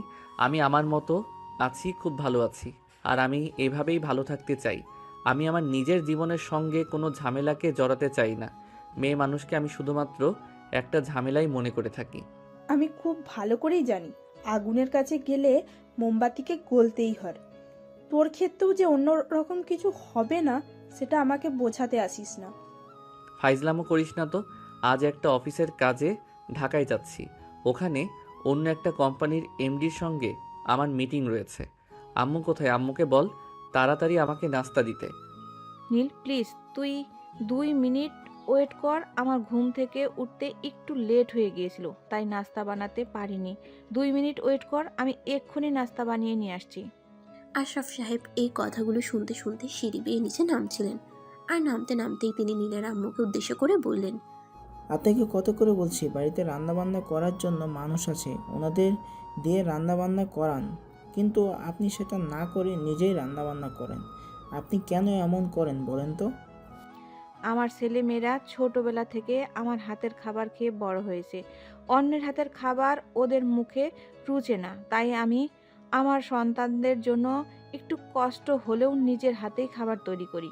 তাছাড়া বাইরের খাবার খাওয়া স্বাস্থ্যের জন্য ক্ষতিকর, তাই আমি সবার জন্যই নিজের হাতে খাবার তৈরি করি। তাছাড়া সারাদিন কি বাসায় বসে থাকা ভালো লাগে নাকি? এখন তো আমার শরীরটাও ভালো আছে, তাহলে আমি কেন সারাদিন শুয়ে বসে কাটাবো? ভাবি, আপনার এখন বয়স অনেক হয়েছে। এত কাজ করা এখন আর আপনাকে শোভা পায় না। আপনার যখন বয়স ছিল তখন তো অনেক কাজ করেছেন। এখন আপনার বিশ্রাম নেওয়ার সময়। তাই বলেছিলাম রান্নাবান্না ওইসব আপনি ছেড়ে দেন। বাসায় কাজের লোক আছে, ওরা রান্নাবান্না করবে। আপনার এখন বিশ্রাম নেওয়ার সময়। না ভাই সাহেব, আমি যতদিন সুস্থ আছি, যতদিন আমি করে খাওয়াতে পারি, ততদিন আপনাদেরকে আর আমার 2 সন্তানকে নিজের হাতেই রান্না করে খাওয়াবো। তারপর যেদিন না পারি তখন থেকে না হয় কাজের লোকের হাতের রান্না খাওয়া যাবে। আম্মু, এবার কথা শেষ করে আমাকে নাস্তাটা দাও। আমার লেট হয়ে যাবে। খাবার না খেয়ে যদি চলে যায় তখন তো আবার তোমার হাজারটা কথা শুনতে হবে। সেই সব কিছু থেকে তো রেহাই পাওয়ার কোনো উপায় নেই। তুই 2 মিনিট বস, আমি বলছি তো, আমি খাবারটা নিয়ে আসছি। এই কথা বলতে বলতে নীলের আম্মু নীলের জন্য নাস্তা তৈরি করে নিল, নীলকে দিয়ে দিল। নীল খাবার খাচ্ছে। অপরদিকে নেহা অফিস থেকে তার প্রয়োজনীয় কিছু ডকুমেন্টস নিয়ে বের হয়েছে। তাকেও আজ একজনের সঙ্গে মিটিংয়ে যেতে হবে। নতুন কোম্পানির সঙ্গে এগ্রিমেন্ট করতে যাচ্ছে, তাই তো একটু সকাল সকাল অফিসে চলে এসে নিজের কাজের সমস্ত ডকুমেন্টস নিয়ে নিয়েছে। ম্যাডাম, আমি ওই কোম্পানির এমডির সঙ্গে কথা বলছি। উনি বলেছেন সকাল 10টার মধ্যে আমাদেরকে ওই ক্যাফেতে চলে যেতে, সময় মতো চলে আসবেন। ঠিক আছে, সমস্যা নেই। আমাদের হাতে আরও 1.5 ঘন্টা সময় আছে। এই 1.5 ঘন্টার মধ্যে আমরা ওই ক্যাফেতে পৌঁছে যেতে পারবো। আপনি ড্রাইভারকে গাড়ি বের করতে বলুন। আমার আর 2টা ডকুমেন্টস বাকি আছে, ওইগুলো নিয়ে নিই। আর একটা কাজ করবেন, আমার আব্বুকে কিন্তু আজ একবার ডক্টরের কাছে যেতে হবে। আপনি অ্যাকাউন্টসে বলে দিয়ে আসবেন আমার আব্বুর অ্যাকাউন্টে 3 লাখ টাকা পাঠিয়ে দিতে। ম্যাডাম, স্যার ডাক্তারের কাছে যাবেন সেটা না হয় বুঝলাম, কিন্তু তাই বলে এত টাকা? দেখুন, টাকাগুলো আপনার বাবার কামাই হয়েছে। আপনার কাছে আমাকে কৈফিয়ত দিতে হবে? টাকাগুলো আমি নিজে ইনকাম করি, আর কোথায় ইনভেস্ট করব সেটা আমি খুব ভালো করেই জানি। আমার বাবা আজ আমেরিকায় চলে যাবেন ডক্টর দেখাতে। সেখানে কত টাকা লাগবে তার কোনো ঠিক নেই। আমি আপনাকে 3 লাখ টাকা দিতে বলেছি, খুব বেশি কিছু দিতে বলিনি। আর এই ব্যাপারে আপনাকে কেন দিচ্ছি, আপনি অ্যাকাউন্টটা শুধু বলে দিয়ে আসুন। আমার বাবাকে টাকাটা দিয়ে দিতে বাবা যাবে, তারপর যত টাকা লাগবে সেগুলো আমি পাঠাবো। আজ আমার হাতে সময় নেই। ম্যানেজার তখন আর কোনো কথা না বলে সেখান থেকে সোজা অ্যাকাউন্টে চলে গেল, আর সেখানে গিয়ে বলে আসলো টাকা দেওয়ার কথা। তারপর সে নেহাকে নিয়ে অফিস থেকে বের হয়ে পড়ল। অপরদিকে নীল অনেকক্ষণ ধরে ক্যাফেতে বসে আছে, প্রায় 10 মিনিটের মতো। তার তো মেজাজ খারাপ হয়ে যাচ্ছে, কারণ সে খুবই টাইম মেনটেন করে চলে। সময়ের অপব্যয় করা তার একদমই পছন্দ নয়, তাই সে তার ম্যানেজারকে বলে, কি ব্যাপার ম্যানেজার, এখনও কাজই দেওয়া হলো না? আর এখনই যদি এত হেয়ালিপনা থাকে তাহলে আমি এই কোম্পানি দিয়ে কাজ করাবো কিভাবে? 10টা 10 মিনিট বেজে গেছে, তাহলে ওরা এখনও আসছে না কেন? স্যার, আমি ওনাদেরকে ফোন করেছিলাম। ওনারা বলেছেন রাস্তায় একটু যানজট ছিল, তাই একটু লেট হয়েছে। ওনারা এখনই চলে আসবেন। দেখুন, আপনি খুব ভালো করে জানেন অজুহাত দেখানো আমার একদমই পছন্দ নয়। আমি নিজে অজুহাত দেখাই না, আর কেউ আমাকে অজুহাত দেখাক সেটাও আমি পছন্দ করি না। আমার কাছে সবচাইতে আগে হলো আমার কাজ, আর তারপর অন্য সব কিছু। আমার কাজে কেউ ফাঁকি দিলে সেটা আমার খুবই বিরক্ত লাগে, আর আমি খুব রেগে যাই, সেটা আপনি খুব ভালো করে জানেন। স্যার, আমি ওনাদেরকে এই ব্যাপারে ইনফর্ম করেছি। ওনারা বলেছেন এখনই চলে আসবেন। রাস্তায় যানজট না হলে সময় মতো চলে আসতে পারতেন। ঠিক আছে, তবে যদি আমার কাজের কোনো দরকার হয় তাহলে কিন্তু আমি ওই কোম্পানির সঙ্গে আর কোনো এগ্রিমেন্ট করব না। এটাই কিন্তু লাস্ট হবে, এটা আপনি ওদেরকে বলে দেবেন। আমার কাছে প্রতিটা সেকেন্ড, প্রতিটা মিনিটের মূল্য অনেক অনেক বেশি। এদিকে দেখতে দেখতেই নেহা সেখানে এসে পৌঁছালো। নীল মাথায় একটা ক্যাপ আর চোখে সানগ্লাস পরেছিল, তাই নেহা তাকে প্রথম দেখাতে চিনতে না পেরে সালাম দিয়ে জিজ্ঞাসা করলো, আসসালামু আলাইকুম। I am sorry to say, রাস্তায় প্রচুর জ্যাম ছিল, তাই আসতে একটু লেট হয়ে গেল। Please don't mind. দেখুন, সময়ের অপব্যয় করা আমার একদমই পছন্দ নয়। আমি সময়কে খুব মূল্য দিয়ে থাকি, যার কারণে আমি আমার কোম্পানিকে এতদূর পর্যন্ত নিয়ে আসতে পেরেছি। যাই হোক, আপনাদের কাজের কিছু নমুনা আমাকে দেখান, আর তারপর আমি সিদ্ধান্ত নেই কাজটা আমি আদৌ আপনাদের দেব কি দেব না। নেহা তখন কিছু কাগজ নীলের দিকে এগিয়ে দিল, যেগুলোতে তাদের কোম্পানির প্রোডাক্টের পিকচার দেওয়া ছিল। নীল সেগুলো দেখলো, আর তারপর নেহার দিকে তাকিয়ে সে একদম অবাকের চূড়ান্ত সীমানায় পৌঁছে গেল। এতদিন পর সে নেহাকে নিজের চোখের সামনে দেখতে পাবে, এটা সে কল্পনাও করেনি। তাই সে সেখান থেকে উঠে দাঁড়িয়ে গেল, আর নিজের চোখ থেকে চশমাটা সরিয়ে বলল, আপনি এখানে? আমারও তো সেই একই প্রশ্ন, তুমি এখানে কি করে? তোমার তো অর্থ সম্পদ বলতে কোনো কিছুই ছিল না, তাহলে এত বড় কোম্পানির মালিক হলে কি করে? আমি তো জানতাম এই কোম্পানির মালিক অন্য কেউ। সরি ম্যাডাম, আপনি ভুল জানতেন। এই কোম্পানিটা আমার, এবং এই কোম্পানির একমাত্র মালিক আমি। এই কোম্পানির আর কোনো উত্তরাধিকারী নেই। ঠিক আছে, তাহলে তো আর আমি এই অর্ডারটা পাচ্ছি না, আসি তাহলে। এই বলে কোনো উত্তরের অপেক্ষা না করে নেহা সেখান থেকে চলে গেল। নীল চুপচাপ সেখানে বসে রইল। তখনই তার ম্যানেজার তাকে জিজ্ঞাসা করলো, কী ব্যাপার স্যার, কী হলো? বিষয়টাই তো কিছুই বুঝতে পারলাম না। ম্যাডাম আপনার সঙ্গে কোনো কথা না বলেই এখান থেকে চলে গেলেন। আমরা কি এই কোম্পানিকে কোনো অর্ডার দেব না? অর্ডার দেব, তবে আজ নয়। আমি আগামীকাল ওই ম্যাডামের কোম্পানিতে যাব, আর ওখানে বসেই ম্যাডামের সঙ্গে এগ্রিমেন্ট করব। মানে কি তার? আমি তো কিছুই বুঝতে পারলাম না। এত কষ্ট করে এখানে এগ্রিমেন্ট করবার জন্য এলাম, আর উনি মিটিং না করে চলে যাচ্ছে, আর আপনি কিনা বলছেন আপনি ওই ম্যাডামের কোম্পানিতে যাবেন আর সেখানে গিয়ে এগ্রিমেন্ট করবেন। এটাকে তো আমরা যতগুলো কোম্পানির সঙ্গে এগ্রিমেন্ট করেছি সবগুলোই আমাদের অফিসে বসে কিংবা অন্য কোনো রেস্টুরেন্টে কিংবা ক্যাফেতে বসে, কিন্তু আজ হঠাৎ আপনার কি হলো? আমি তো কিছুই বুঝতে পারছি না। দেখুন, আমি আপনার স্যার আর আপনি আমার ম্যানেজার, তাই আমি আমার কোনো বিষয় আপনার কাছে নিশ্চয়ই কৈফিয়ত দেব না। চুপচাপ ক্যাফের বিলটা মিটিয়ে বাইরে আসুন। ম্যানেজার তখন আর কোনো কথাই বলল না, চুপচাপ ক্যাফের বিল মিটিয়ে বাইরে চলে আসলো। আর নীল সেখান থেকে সোজা বাড়িতে চলে আসলো। বাড়িতে এসে মন খারাপ করে চুপচাপ বসে আছে। নীল কখনোই বাড়িতে এসে ভাবে চুপচাপ বসে থাকে না, সবার সঙ্গে গল্প করে, সবার খোঁজ খবর নেয়। আজ যখন নীল বাসায় এসে চুপচাপ নিজের রুমে বসে আছে, সেটা দেখে রিনি সেখানে গেল আর তাকে জিজ্ঞাসা করলো, কি ব্যাপার ভাইয়া, কি হয়েছে তোর? তুই আজ অফিস থেকে এসে চুপচাপ এখানে বসে আছিস কেন? তোর কি মন খারাপ? না রে, মন খারাপ নয়, তবে বহুদিন পর সেই অনাকাঙ্ক্ষিত মানুষটার সঙ্গে দেখা হয়ে গেল। মানে তুই কি বলছিস? আমি কিছুই বুঝতে পারছি না। অনাকাঙ্ক্ষিত মানুষ বলতে তুই কাকে মিন করতে চাইছিস? আমার জীবনে তো সেই অনাকাঙ্ক্ষিত মানুষ একটাই, নেহা ম্যাডাম। আজ আমি যে কোম্পানির সঙ্গে অ্যাগ্রিমেন্ট করতে গেছিলাম সেটা নেহা ম্যাডামের কোম্পানি। উনি কোম্পানির দায়িত্ব নেওয়ার পর কোম্পানির নাম চেঞ্জ করেছেন, তাই আমি বুঝতে পারিনি।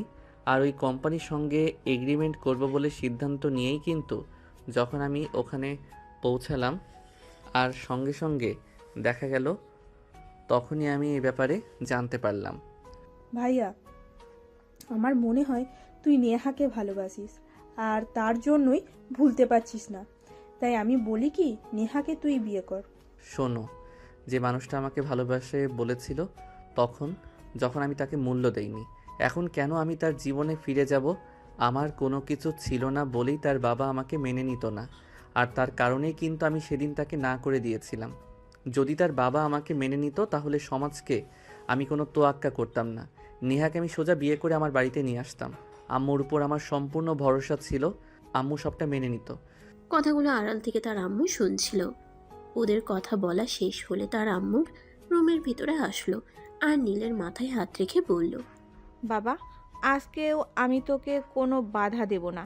আমি চাই তুই তোর ভালোবাসার মানুষটাকে নিয়ে ভালো থাক, তাই আমি তোকে পারমিশন দিচ্ছি। তুই নেহাকে তোর মনের কথা বল, আর তার অভিমান ভাঙিয়ে তাকে বিয়ে করে নিয়ে আয়।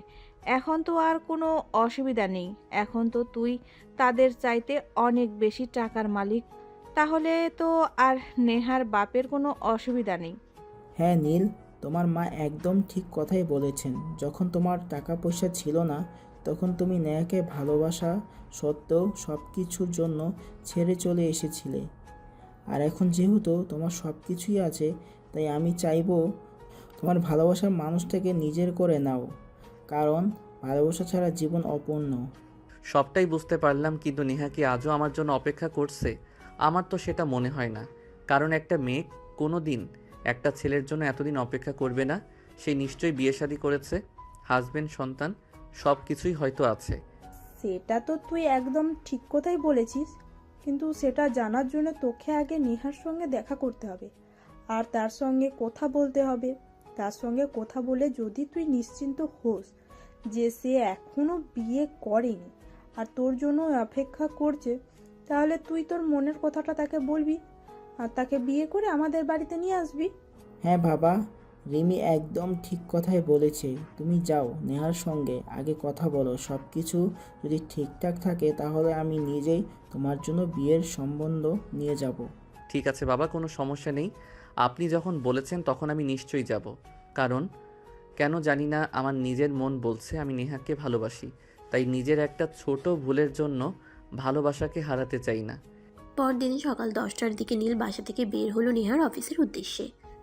এসে অফিসে পৌঁছে অফিসের পিয়নকে দিয়ে নেহার কাছে খবর পাঠালো। নেহা খবরটা শুনে বেশ কিছুক্ষণ চিন্তা করলো, তারপর বলল নীলকে ভিতরে আসতে দিতে। নীল ভিতরে আসলো। নেহা চুপচাপ বসে আছে, কিছুই বলছে না। তখন নীল নিজে থেকেই বলল, কেমন আছেন ম্যাডাম? যেমন তুমি চেয়েছিলে ঠিক তেমনই আছি। দেখুন ম্যাডাম, আমি জানি আপনি এই কথাগুলো অভিমান নিয়ে বলছেন, কিন্তু আমি তাতে কিছুই মনে করব না। যাই হোক, আপনার হাজবেন্ড আর বাচ্চারা কেমন আছে? হাজবেন্ড আর বাচ্চা, এটা তুমি ভাবলে কি করে? নীল, তোমার পর আবার জীবনে কোনো মানুষের জায়গা হয়নি আর হবেও না, কারণ আমি তোমাকে ভালোবাসতাম আর এখনও বাসি। তুমি হয়তো বিয়ে শাদী করে সন্তান আর বউ নিয়ে ভালোই আছো, কিন্তু বিশ্বাস করো, আমার জীবনে এখনও কেউ আসেনি আর ভবিষ্যতেও আসবে না। কারণ এই হৃদয়ে একটা নাম সুন্দর করে স্বর্ণাক্ষরে লেখা হয়ে গেছে। মানে এসব আপনি কি বলছেন? আপনি এখনো বিয়ে করেননি, এখন আমার অপেক্ষাতে বসে আছেন? আপনি সত্যি বলছেন? আমি নেহা কখনো কোনোদিনও কাউকে মিথ্যা বলিনি। তোমাকে ভালোবাসতাম এই কথাটা যেমন সত্য, তোমার জন্য আজ অপেক্ষা করে আছি এই কথাটাও ঠিক তেমনি সত্য। তুমি আমার জীবনের প্রথম এবং শেষ ভালোবাসা। তোমার পর এই হৃদয়ে কারোর জায়গা হবে না। যাই হোক, বাদ দিন। স্যার কেমন আছেন? ওনার শরীর ভালো আছে তো? আজকাল কি অফিসের দেখাশোনা আপনি একাই করছেন, নাকি স্যার এখন অফিসে আসেন? বাবার শরীর ভালো নেই, কালকে আমেরিকায় পাঠানো হয়েছে উন্নত চিকিৎসার জন্য, আর অফিসার দেখাশোনা গত 1 বছর ধরে আমিই করছি। যেহেতু বাবার শরীর ভালো নেই, তাই বাবাকে আর কোনো প্রেশার দিতে চাই না। ও আচ্ছা, স্যার কবে দেশে আসবেন এ ব্যাপারে আপনি কিছু জানেন? স্যারের সঙ্গে একবার দেখা করতাম। আব্বুর সঙ্গে দেখা করে আপনার কোনো লাভ আছে বলে তো আমার মনে হয় না। যাই হোক, আপনি কিন্তু একটা বিষয় এড়িয়ে গেলেন। আমি কিন্তু আপনার স্ত্রী আর বাচ্চাদের কথা জিজ্ঞাসা করেছিলাম, আপনি কিন্তু ও ব্যাপারে কিছুই বললেন না। বলেন, ওরা কেমন আছে আর কোথায় আছে? নিশ্চয়ই আপনার স্ত্রী খুবই ভাগ্যবতী একজন মহিলা, যে মানুষটাকে আমি আমার সব কিছুর বিনিময়ে নিজের করে পেতে চেয়েছিলাম। আপনার স্ত্রী কোনো কিছুর বিনিময়ে ছাড়াই সেই মানুষটাকে নিজের করে পেয়ে গেল। হ্যাঁ, সে খুবই ভাগ্যবান যে সে আমাকে পেয়েছে, আর আমিও খুব ভাগ্যবান যে তার মতো স্ত্রী পেয়েছি। যদি তার মতো স্ত্রী না পেতাম তাহলে হয়তো আজ উন্নতির চরম শিখরে পৌঁছাতে পারতাম না। তার মতো বউ পাওয়া সত্যি ভাগ্যের ব্যাপার। যাই হোক, আপনাকে জিজ্ঞেস করছিলাম স্যার কবে দেশে আসবেন, ওনার সঙ্গে একবার দেখা করার ছিল। আব্বুকে আগামী সপ্তাহে দেশে আনা হবে। আমি আগামীকালকেই ওখানে যাচ্ছি। সব কিছু ভালো থাকলে আগামী সপ্তাহে আব্বুকে নিয়ে দেশে ফিরে আসব। যাই হোক, আপনি কি খাবেন, চা নাকি কফি? না, কিছুই লাগবে না, আজ তাহলে আসি। আপনার নাম্বারটা আমার ম্যানেজারের কাছে আছে, আমি ওনার কাছ থেকে নাম্বারটা নিয়ে ফোন করব। আর স্যার দেশে আসলে ওনার সঙ্গে দেখা করতে আপনাদের বাড়িতে যাব। এই বলে নীল নেহার অফিস থেকে বের হয়ে বাসায় চলে আসলো। আর বাসায় আসতেই তার বোন তাকে জিজ্ঞাসা করলো, কি ব্যাপার ভাইয়া, কি হলো? নেহার সঙ্গে দেখা করতে গিয়েছিলাম। নেহা আমাকে বলল সে এখনও বিয়ে করেনি আর এখনও আমার জন্যে অপেক্ষা করছে। আর আঙ্কেলের ব্যাপারে যখন জিজ্ঞাসা করলাম তখন সে বলল আঙ্কেল নাকি অসুস্থ, ওনাকে চিকিৎসার জন্য আমেরিকায় নিয়ে যাওয়া হয়েছে। নেহাও আগামীকাল সেখানেই যাবে, আগামী সপ্তাহে ওনাকে দেশে নিয়ে আসবে। আর আমি ওকে বলে এসেছি আঙ্কেলকে দেশে নিয়ে আসলে আমি ওদের বাসায় যাব আঙ্কেলের সঙ্গে দেখা করার জন্য। দেখলি তো, আমার কথাই তো ঠিক হলো। আমি তো তোকে বলেছিলাম নেহা এখনো তোকে ভালোবাসে। আমার কথা মিললো তাহলে। হ্যাঁ, তুই একদম ঠিক কথাই বলেছিস, কিন্তু এখন কথা হলো আমি যদি এখন নেহার সামনে নিজের ভালোবাসার দাবি নিয়ে দাঁড়াই, তাহলে কি নেহা আমাকে মেনে নিবে? এই বিষয়টাই তো আমি ভেবে পাচ্ছি না। এত চিন্তা করার কোনো কারণ নেই, কারণ আমি জানি যে মানুষটা তোকে নিজের করে পাওয়ার জন্য এত কিছু করতে চেয়েছিল। আর সেই মানুষটাকেই তুই তাকে পাত্তা না দেওয়ার পরেও এতটা বছর ধরে তোর জন্য অপেক্ষা করে আছে, তাহলে নিশ্চয়ই তোকে পাওয়ার আগ্রহ তোর চাইতে তার অনেকটা বেশি। এরপর দেখতে দেখতে 1 সপ্তাহ সময় চলে গেল। নীল তার ম্যানেজারের কাছ থেকে নেহার নাম্বার নিয়ে নেহাকে ফোন করে জানতে পারলো সে তার বাবাকে নিয়ে দেশে এসেছে। তাই নীল তার পরিবার নিয়ে নেহার বাবার সঙ্গে দেখা করতে গেল। আসসালামু আলাইকুম স্যার, কেমন আছেন আপনি? আপনার শরীরের এখন কি অবস্থা? ওয়ালাইকুম আসসালাম। এই তো আলহামদুলিল্লাহ, আল্লাহর রহমতে এখন আগের চাইতে অনেকটা ভালো আছি। বাবা, তুমি হঠাৎ এতদিন পর কি মনে করে? নেহার কাছে আমি তোমার কথা শুনেছি। নীল গ্রুপ অফ ইন্ডাস্ট্রিজের একমাত্র মালিক তুমি। আল্লাহ কখন কাকে কোথায় নিয়ে যান সেটা কেউ বলতে পারে না। সেদিন তোমার কিছুই ছিল না বলে আমি আমার মেয়েটাকে তোমার হাতে তুলে দিতে ভরসা পাইনি, কিন্তু দেখো তোমাকে পাওয়ার জন্য আমার মেয়েটা এখনও সেই একাই বসে আছে, নিজের জীবনের সঙ্গে অন্য কাউকে জড়ায়নি। আমরা অনেক চেষ্টা করেছি তাকে বিয়ে দেওয়ার জন্য, কিন্তু সে কোনোভাবেই রাজি হয়নি। সে শুধুমাত্র তোমাকেই ভালোবাসে, তাই অন্য কাউকে ভালোবাসতে পারবে না। সেটা আমরা জানি, তাই আপনার সঙ্গে কথা বলতে এসেছি। আমরা নীল আর নেহার 4 হাত এক করতে চাই।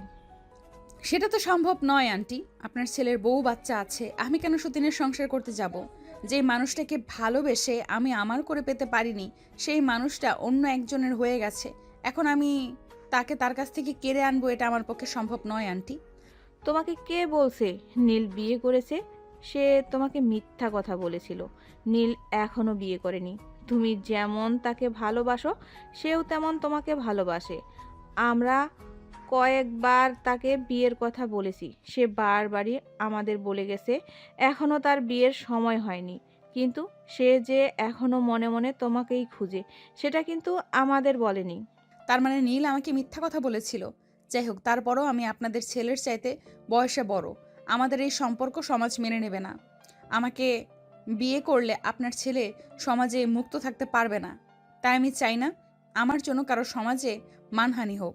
নেহা, তখন আমার কিছুই ছিল না, আজ আমার সব কিছুই আছে। টাকার কাছে মান সম্মান খুবই তুচ্ছ বিষয়। আর আমার এত পরিমাণ টাকা আছে যে কোনো মানুষ আমার চোখের দিকে তাকিয়ে কথা বলার সাহস পাবে না এখন।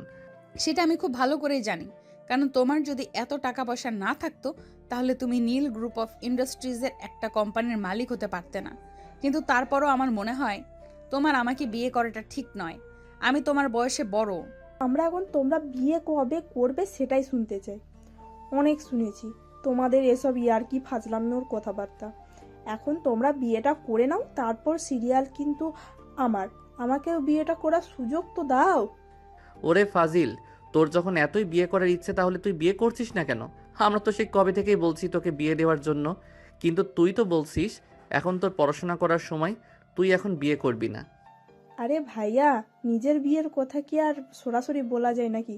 যাই হোক, এখন আগে তোমার বিয়েটা করো, তারপর না হয় আমার বিয়ে নিয়ে চিন্তা করা যাবে।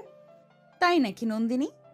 তাহলে আছে নাকি কেউ ভালোবাসার মানুষ? বলে দাও আমাদেরকে, তাহলে তো আমাদের কোনো পরিশ্রম করতে হবে না, অযথাই কষ্ট করে ছেলে খুঁজতে হবে না। আরে ভাবি, আমি এমনিতেই ইয়ার্কি করছিলাম। প্রেমটা এমন সব যে কোনোদিন আমাকে দিয়ে হয়নি আর হবেও না। তোমরা আগে বিয়েটা করে নাও, তারপর দেখে শুনে একটা ছেলে দেখে আমাকেও বিয়েটা দিয়ে দিও, তাহলেই হবে। ব্যাস, আর কিচ্ছু চাই না আমার। যাই হোক, হয়েছে, এবার তোমাদের কথাবার্তা বন্ধ করো। তা বিয়ান সাহেবা, আপনার পুত্রবধূকে কবে নিজের ঘরে তুলে নিতে চান সেটাই বলেন। আমিও চিন্তামুক্ত হলাম।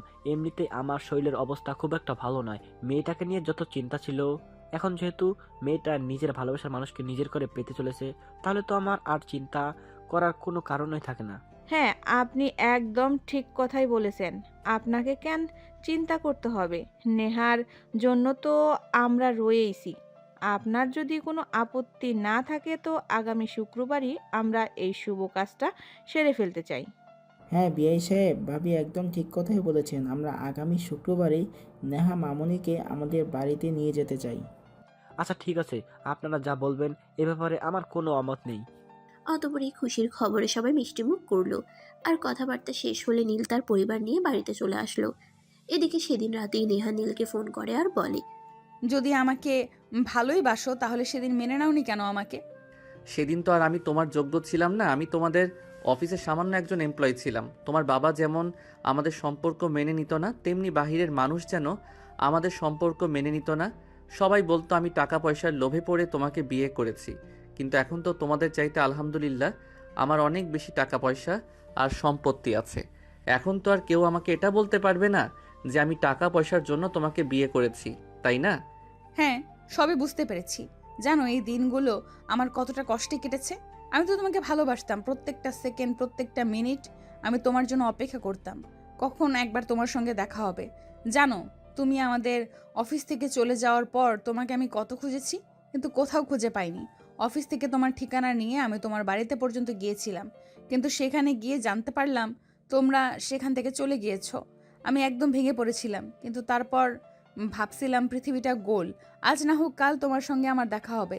আর সেটাই হলো, আজ ভাগ্যের পরিহাসে তোমার সঙ্গে দেখাটা হয়েই গেল। হ্যাঁ, আল্লাহ পাক রাব্বুল আলামিন উত্তম পরিকল্পনাকারী। উনি ঠিক করে রেখেছেন আমাদের কার সঙ্গে কি হবে, তাই তো আজ তোমার সঙ্গে আমার দেখা হয়েছে। যাই হোক, অবশেষে আমরা দুজন দুজনকে পেতে চলেছি, এটাই আমাদের দুজনের জন্য যথেষ্ট। অতপর দুজন কথা বলা শেষ করে ঘুমিয়ে পড়ল। এদিকে দেখতে দেখতে তো 1 সপ্তাহ সময় কেটে গেল। তাদের বিয়ের কাজও সুসম্পন্ন হলো। নীল আর নেহা দুজনেই বিয়ে করে সুখে শান্তিতে সংসার করতে। আর এদিকে দেখতে দেখতে 2টা বছর কেটে গেল। নীল আর নেহার ঘর আলো করে একটা কন্যা সন্তানের জন্ম হয়েছে। নীল ভালোবেসে তার মেয়ের নাম রেখেছে নিশু। নিশু এখন একটু একটু হাঁটতে শিখেছে আর কথাও বলতে শিখেছে। সে আব্বু আর আম্মু বলতে পারে। নেহা এখন অফিস সামলায় না, এখন তার বাচ্চাকে সামলাতেই ব্যস্ত। নীল তার অফিস সামলায় আর নেহার অফিস তার কর্মচারীরা সামলায়। আর কোনো প্রয়োজন হলে সেটাকে নীল সমাধান করে। তাই কাজ নিয়ে নীলকে খুবই ব্যস্ত থাকতে হয়। তারপরও নীল সবসময় নেহাকে বলে, তোমাকে কোনো কাজ করতে হবে না, অফিসের সব কাজ আমি একাই সামলাতে পারবো। তুমি শুধু আমার রাজকন্যাটাকে দেখে রাখো, ব্যাস এইটুকুই চাওয়া তোমার কাছে। কিন্তু দুইটা অফিস একা সামলাতে তোমার অনেক কষ্ট হচ্ছে। আমি তোমাকে একটু হলেও সহযোগিতা করতে পারি। তাছাড়া আমরা চাইলেই আমাদের মেয়ের জন্য বাড়িতে আয়া রাখতে পারি। না, সেটার কোনো প্রয়োজন হবে না। একটা সন্তান মায়ের কাছে যতটা কমফোর্টেবল হয় অন্য লোকের কাছে ততটা কমফোর্টেবল হয় না। তাই আমার যত কষ্টই হোক আমি সবটা সামলে নেব, কিন্তু তোমাকে আমার মেয়েকে সামলাতে হবে। আমার মেয়ে আমার কাছে 7 রাজার ধন, এর চাইতে বড় সম্পদ আর কিছুই হতে পারে না। তাই বুঝি মেয়েকে শুধু তুমি একাই ভালোবাসো আর আমি ভালোবাসি না? মেয়ের প্রতি কি আমার কোনো আগ্রহ ইন্টারেস্ট নেই নাকি? আমি সেটা তোমাকে বলিনি। মেয়েকে আমি যতটা ভালোবাসি ঠিক ততটা তুমিও ভালোবাসো, কিন্তু তারপর আমি তো বাবা, আর মেয়েদের প্রতি বাবার একটু ভালোবাসা বেশিই থাকে। হয়েছে হয়েছে, শাক দিয়ে আর মাছ ঢাকতে হবে না। আমি খুব ভালো করেই বুঝি তুমি কি বলো আমাকে। আরে বাবা, লক্ষ্মী বউটা আমার রাগ করে কেন? আমি তো তোমাকেও অনেক বেশি ভালোবাসি, এমন করে না প্লিজ। এভাবে কথা বলতে বলতে নিশুর পাশে শুয়ে দুজনেই ঘুমিয়ে পড়ল। দুজনও ঘরে ঘুমাচ্ছিল। তখনই নিশু কান্না করছিল, সেটা তারা কেউ খেয়াল করলো না। পাশের রুম থেকে নীলের আম্মু এসে নিশুকে নিয়ে গেল। নিশু বিছানায় প্রস্রাব করে দিয়েছিল, তাই কান্না করছিল।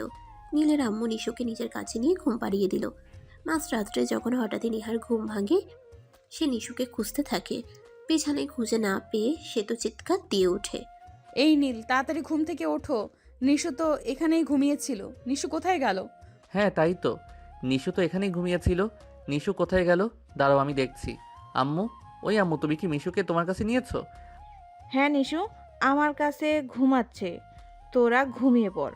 তোরা দুজনই ঘুমাচ্ছিলি আর নিশু বিছানায় প্রস্রাব করে দিয়ে কান্না করছিল, তাই আমি তোদেরকে আর ডাক না দিয়ে নিশুকে আমার কাছে নিয়ে এসেছি। আরে বাবা, তুমি নিশুকে তোমার কাছে নিয়ে গেছো ভালো কথা, কিন্তু একবার আমাদের বলতে তো পারতে, তাহলে তো আর এভাবে আমাদের চিন্তা করতে হতো না। উফ আল্লাহ, এরকম কেউ করে? আমার তো আত্মা একদম মরে যাওয়ার মতো অবস্থা ছিল। আমি তো ভেবেছিলাম মনে হয় আমাদের মেয়েকে কেউ তুলে নিয়ে গেছে। যাই হোক, নিশুকে নিয়ে গেছো ভালোই হয়েছে। এবার আমি আমার বউটাকে একটু মন ভরে আদর করতে পারবো। মেয়েটা পাশে ঘুমিয়ে থাকলে তো সব সময় শুধু অজুহাত দেখি। চলো, এখন আর কোনো অজুহাত দেখানো চলবে না। ধুর, সব সময় ফাজলামও ভালো লাগে না। এখন রাত 2টা বাজে, তোমাকে সকালে অফিসে যেতে হবে। এখন চুপচাপ ঘুমিয়ে পড়ো, তা না হলে সকালবেলা ঘুম থেকে উঠতে পারবে না। কিন্তু কে শুনে কার কথা? তার কাছে তার বই সবার চাইতে আগে। তার বউকে ভালোবাসতে হবে, প্রচুর ভালোবাসতে হবে। তাই সে নেহার কোনো কথা না শুনে তাকে আদর করতে শুরু করে। নেহা প্রথম দিকে একটু বাধা দিতে চাইলেও পরে আর বাধা দিল না, কারণ তার 10টা না 5টা না একটা মাত্র স্বামী, তাকে তো তার ভালোবাসা দিতেই হবে। তাই দুজনেই একসঙ্গে ভালোবাসার মহাসমুদ্রে ডুবে গেল আর ভালোবাসার নতুন একটি গল্পের সূচনা করলো। যাই হোক ভিউয়ার্স, গল্পটি আপনাদের কাছে কেমন লেগেছে কমেন্টে জানাতে ভুলবেন না। অপেক্ষা করুন নতুন কোনো গল্পের জন্য। আবারও দেখা হবে নতুন কোনো ভালোবাসার গল্প নিয়ে। সেই পর্যন্ত সবাই ভালো থাকবেন, সুস্থ থাকবেন। আল্লাহ হাফেজ।